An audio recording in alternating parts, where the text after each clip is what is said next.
So what's going through DeMarco Murray's head right now? Because, I mean... Oh, my gosh. I can only imagine. He's like, I can only imagine what he's thinking. But, I mean, right now, I mean... What would you do if you were DeMarco Murray right now? What would you do after that performance or that scheme, if you will, against his former team and that day against I think it's... I mean, obviously, it starts up front. You know, those guys up front, they should take a lot of pride in what they're doing in their job, because you can't have a guy that was leading rusher last year come in and he doesn't even have 12 yards this year. It's pathetic. I think, you know, for somebody that's on the offensive line, they should have a lot of pride in themselves. Even the offensive line coach, they should be embarrassed at the performance of their guys up front, because that's where it starts. I mean, DeMarco can only do what those guys up front allow him to do. If they're not, you know, moving guys up front, then, you know, they could have Herschel Walker, they could have Bo Jackson back there, they could have, you know, Barry Sanders back there. It's not going to happen. And I know, you know, DeMarco is pretty frustrated, and I'm sure it was very evident, you know, as he walked through the sideline.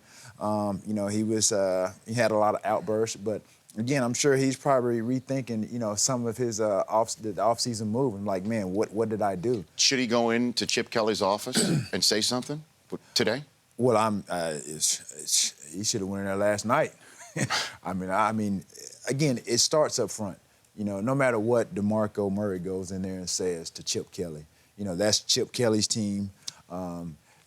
He shipped a lot of guys out of there, you know, to get what they're seeing on the field on Sunday. So it really kind of starts with management, you know, and works its way down. But the product that you're seeing on the football field for the Philadelphia Eagles, that lies heavily on Chip Kelly's shoulders, because I know he made a lot of offseason moves within the last 2 to 3 years, even from, you know, some of the interior linemen.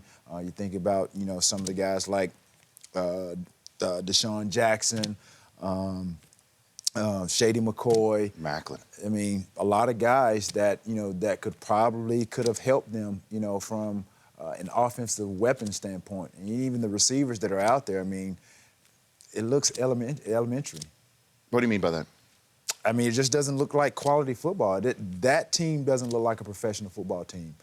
I guarantee you there may be some top high school teams that could probably come in and compete against them. You really think that about the Eagles? I had just gotten off a flight and caught the last part of the game. Not the last part, I guess around the second quarter. Sure. I think that's when Tony got hurt or something like that. That was terrible. That was subpar football that I saw. The Rich Eisen Show, weekdays at noon Eastern. On Audience.